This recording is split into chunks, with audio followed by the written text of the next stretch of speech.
দুটো স্বাধীন রাষ্ট্র চলছে পরস্পরকে মোকাবেলার লড়াই, এ যেন রণক্ষেত্র।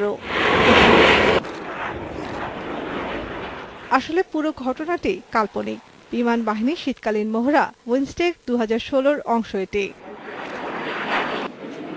যুদ্ধ বিমান, পরিবহন বিমান, হেলিকপ্টার, রাডার স্কোয়াড্রন ও মিসাইল ইউনিটকে সমান দুভাগে ভাগ করে এই কাল্পনিক যুদ্ধের মহড়া। শুধু তাই নয়, মহড়াটিকে আরো বাস্তব রূপ দিতে অংশ নেয় সেনা ও নৌবাহিনীও। ফোর্সেস গোল 2030 প্রণয়ন করেছেন। আমরা সেই মোতাবেকই আমাদের যত সরঞ্জামাদি যোগ হচ্ছে সেগুলিকে আমরা যোগ করছি।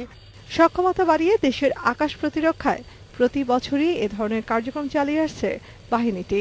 বিমান বাহিনীর একটা আধুনিকায়নের জন্য যে ব্যবস্থা সেটা আমরা গ্রহণ করেছি এবং এই আধুনিকায়নটা খুবই ফলপ্রসূ হচ্ছে এবং আমরা আশা করছি যে আমাদের বিমান বাহিনী ভবিষ্যতেও একটা ফর্মিডেবল ফোর্স হিসেবে নিজেকে প্রতিষ্ঠিত করতে পারবে।